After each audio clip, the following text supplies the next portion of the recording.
kasih Tuhan Yesus. Kita sungguh bersyukur di mana kita merasakan kasih Tuhan yang sungguh luar biasa dalam kehidupan kita.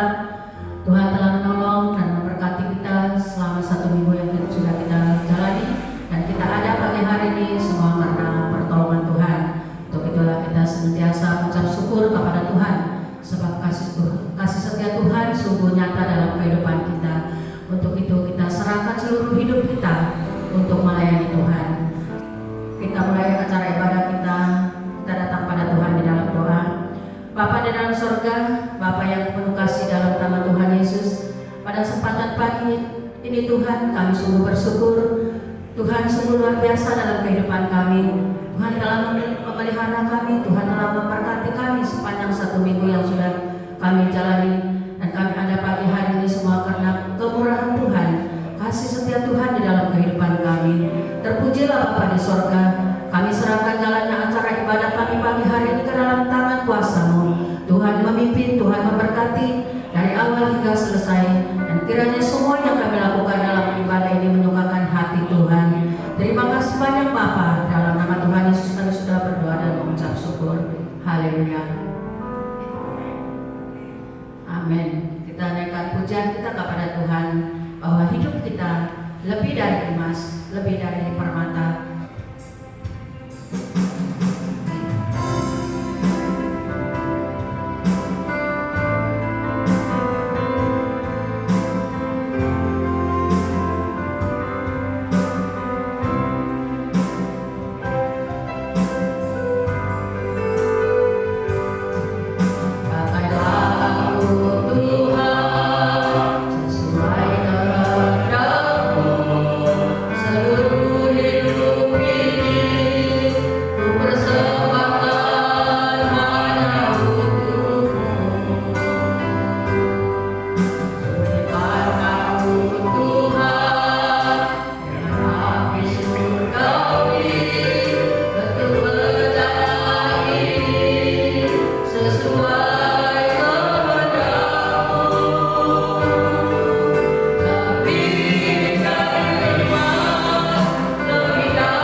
karena Tuhan sungguh luar biasa dalam kehidupan kita. Baik, kita naikkan pujian kita kepada Tuhan, terima sukacita surga.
kembali menyapa seluruh jemaat Tuhan dalam ibadah minggu ini.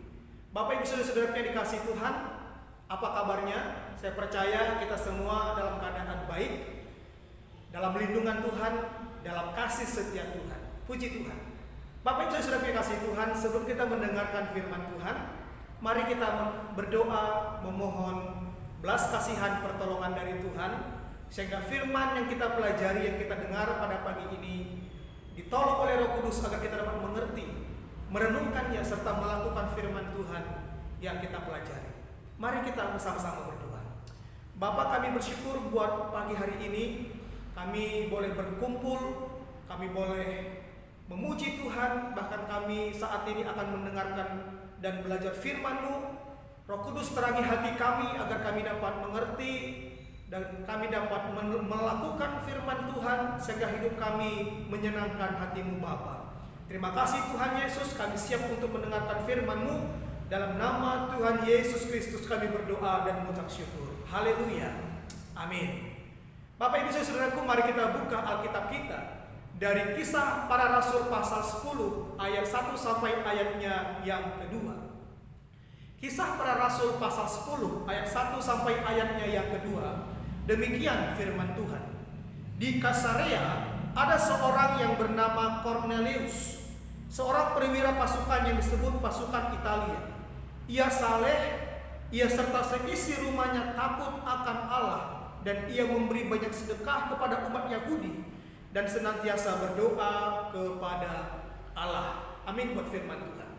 Bapak Ibu Saudara yang dikasihi Tuhan, pada pagi hari ini kita akan berbicara tentang belajar dari karakter Kornelius. Kita belajar dari karakter Kornelius. Bapak Ibu Saudaraku, Kisah Para Rasul pasal 10 ayat 1 sampai 2 ini adalah kisah yang menceritakan Kornelius dan keluarganya. Kornelius bukanlah orang Yahudi. Ia perwira pasukan Romawi atau pasukan Italia, kata firman Tuhan. Kornelius juga bukan orang Kristen pada awalnya, namun ia percaya kepada Tuhan, dan dalam kehidupannya sehari-hari, meskipun dia bukan orang Yahudi, meskipun dia bukan orang Kristen pada waktu itu, namun dia mengamalkan kebenaran dan Tuhan berkenan kepadanya. Dalam ayatnya yang ke-35. Bapak Ibu Saudaraku yang dikasihi Tuhan, dari Kisah Para Rasul pasal 10 ayat 1 sampai ayat yang kedua ini, kita menemukan ada 4 karakter Kornelius yang perlu kita teladani sebagai orang percaya. Yang pertama, kita melihat di dalam ayatnya yang kedua, firman Tuhan berkata, ia saleh, ia serta seisi rumahnya takut akan Allah, dan ia memberi banyak sedekah kepada umat Yahudi dan senantiasa berdoa kepada Allah. Bapak Ibu Saudaraku, karakter yang pertama yang perlu kita teladani dari Kornelius adalah bahwa ia hidup saleh. Kornelius hidup saleh. Bapak Ibu Saudaraku, penulis kitab Kisah Para Rasul yaitu Lukas menjelaskan kepada kita saat ini bahwa Kornelius adalah pribadi yang saleh. Kata saleh dalam bahasa Yunaninya adalah Eusebes. Kata ini menyatakan ciri seseorang yang beribadah kepada Tuhan dengan baik. Jadi Bapak Ibu Saudara yang dikasihi Tuhan, meskipun Kornelius bukan orang Yahudi, meskipun Kornelius bukan orang Kristen sebelum dia berjumpa dengan Petrus, tetapi ternyata hidupnya saleh.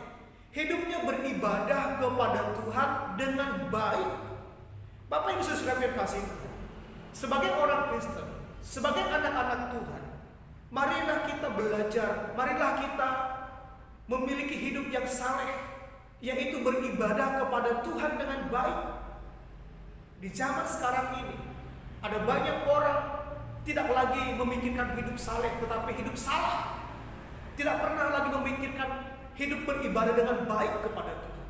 Tetapi firman Tuhan menegur kita, firman Tuhan menuntun kita, firman Tuhan mengingatkan kita agar kita belajar hidup saleh, yaitu beribadah kepada Tuhan dengan baik. Bapak Ibu Saudara yang dikasihi Tuhan, dalam perjanjian lama ada seorang figur yang hidupnya saleh, yaitu Ayub. Ayub pasal 1 ayat 1 menceritakan bahwa Ayub seorang yang saleh, jujur dan takut akan Tuhan. Pertanyaannya untuk kita adalah, sudahkah kita hidup saleh di hadapan Tuhan? Yang kedua, karakter Kornelius yang perlu kita teladani sebagai orang percaya adalah Kornelius dan keluarganya takut akan Allah dalam ayatnya yang kedua. Bapak Ibu Saudara, selain hidup saleh, Kornelius dan keluarganya, seisi rumahnya juga hidup takut akan Allah. Kata takut dalam bahasa Yunaninya adalah phobes, yaitu sikap yang menghormati Tuhan dengan segenap hati. Bapak Ibu Saudara yang dikasihi Tuhan, Alkitab mencatat bahwa Kornelius bukan hanya dia, tetapi seisi rumahnya, keluarganya hidup takut akan Tuhan, yaitu menghormati Allah dengan segenap hati mereka. Bapak Ibu Saudara yang dikasihi Tuhan, sebagai orang yang telah ditebus oleh darah Kristus, sebagai pengikut Kristus, sebagai orang yang percaya, marilah kita dan seisi keluarga kita hidup takut akan Allah, menghormati Allah dengan segenap hati kita. Dan bukti kita menghormati Allah, bukti kita takut akan Allah adalah mengasihi Dia serta mentaati perintah-perintahnya. Pertanyaannya untuk kita, sudahkah kita dan seisi keluarga kita takut akan Allah? Ini pertanyaan penting yang perlu kita renungkan. Yang ketiga, karakter Kornelius yang perlu kita teladani sebagai umat Tuhan dalam ayatnya yang kedua juga, yaitu bahwa Kornelius suka memberi. Bapak Ibu Saudara yang dikasihi Tuhan, Kornelius sekali lagi bahwa dia bukanlah orang Yahudi, dan sebelum dia berjumpa dengan Petrus, dia juga bukan orang Kristen pada waktu itu. Tetapi ternyata Bapak Ibu Saudaraku, bahwa Kornelius sudah membuktikan kasihnya dengan memberi banyak sedekah kepada umat Yahudi yang kekurangan pada waktu itu. Bapak Ibu Saudara-saudara yang kasih Tuhan, kasih dan kesalehan harus dibuktikan lewat ketaatan kita kepada perintah Tuhan dan mengasihi sesama kita. Oleh sebab itu, marilah kita mulai menabur, memberi kepada orang-orang yang kekurangan. Marilah kita mulai menabur berkat Tuhan kepada orang-orang yang membutuhkan. Bapak Ibu Saudara yang kasih Tuhan, inilah ciri karakter Kornelius yang ketiga, yaitu dia banyak memberi kepada umat Yahudi yang kekurangan pada waktu itu. Pertanyaannya untuk kita adalah, sudahkah kita suka memberi kepada orang-orang yang kekurangan? Sudahkah kita memperhatikan mereka yang kekurangan, baik dalam keluarga kita, dalam lingkungan kita, teman-teman kita, atau siapa saja? Ketika Tuhan menyuruh kita, menggerakkan hati kita untuk menolong mereka, jangan tunda-tunda, segera lakukan, karena ini perintah yang Tuhan berikan kepada kita sebagai orang yang percaya. Bapak Ibu Saudara yang dikasihi Tuhan, saya teringat dengan Sakeus.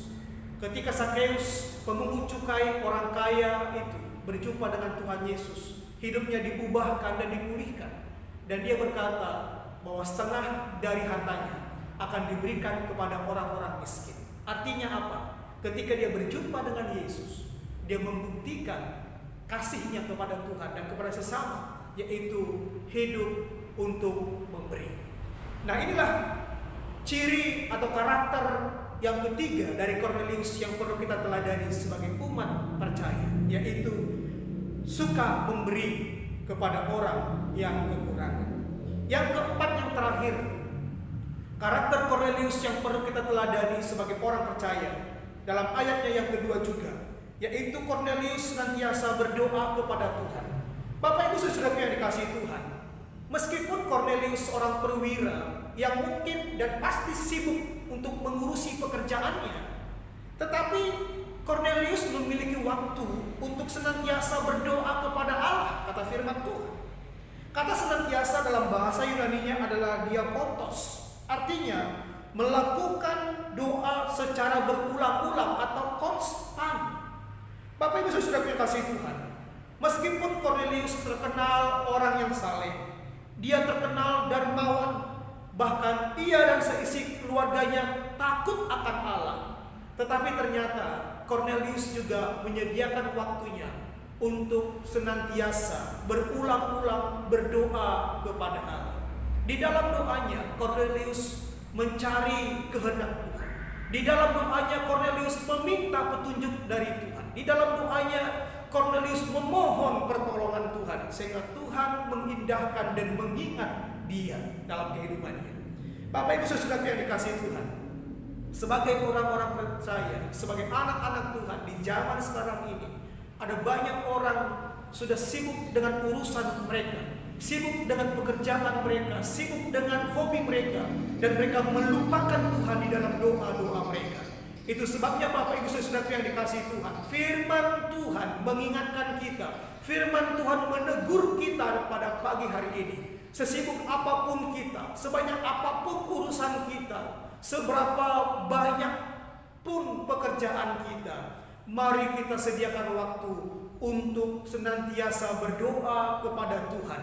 Karena Tuhanlah tempat kita meminta pertolongan, karena Tuhanlah tempat kita meminta bantuan, karena Tuhanlah tempat kita untuk meminta petunjuk, karena Tuhanlah sumber pertolongan kita. Itu sebabnya berdoalah. Orang yang berdoa kepada Tuhan adalah orang yang rendah hati, yang senantiasa melibatkan Tuhan di dalam kehidupannya. Tetapi orang yang tidak berdoa adalah orang yang sombong, yang merasa hidupnya bisa tanpa Tuhan. Itu sebabnya firman Tuhan pada pagi hari ini menegur kita, mengingatkan kita, agar kita sebagai orang-orang Kristen, sebagai orang percaya, jangan sama dengan orang dunia. Marilah kita belajar dari Kornelius, sehingga Tuhan mengingat dia, Tuhan mengindahkan dia, Tuhan berkenan kepadanya. Karena 4 karakter yang dilakukan oleh Kornelius. Yang pertama tadi, bahwa ia orang yang saleh. Yang kedua, bahwa dia orang yang takut akan Allah, bahkan seisi rumahnya takut akan Allah. Yang ketiga, Kornelius juga senantiasa suka memberi sedekah kepada orang-orang yang kekurangan. Dan yang keempat, Kornelius senantiasa berdoa kepada Tuhan. Kiranya firman Tuhan pada pagi hari ini menjadi berkat untuk kita semua. Mari bersama-sama kita berdoa. Bapa, kami bersyukur buat firman yang telah menegur kami. Kami bersyukur buat firman Tuhan yang telah menuntun kami. Kami bersyukur buat firman Tuhan yang telah mengajar kami, untuk kami belajar mengikuti teladan seperti Kornelius, hidup saleh, hidup takut akan Allah, hidup memberi, menolong orang lain yang kekurangan. Bahkan kami senantiasa hidup memiliki hubungan persekutuan dengan Tuhan lewat doa-doa kami. Tuhan ajar kami, Tuhan mampukan kami untuk melakukan seperti yang Engkau kehendaki sesuai dengan firman-Mu yang kami pelajari pada pagi hari ini. Bapa, hamba berdoa, kiranya Engkau memberkati seluruh jemaat Tuhan yang mendengarkan dimanapun mereka berada saat ini. Yang sakit Engkau sembuhkan Tuhan, yang lemah Engkau berikan kekuatan yang baru, yang susah Engkau hibur, bahkan yang mereka yang hidup dalam pergumulan, kiranya Tuhan yang memberikan jalan keluar. Terima kasih Tuhan Yesus. Segala puji, segala hormat, kemuliaan hanya bagi nama-Mu. Di dalam nama Yesus kami berdoa. Haleluya. Amin. Kiranya firman Tuhan menjadi berkat untuk kita. Shalom. Tuhan Yesus memberkati.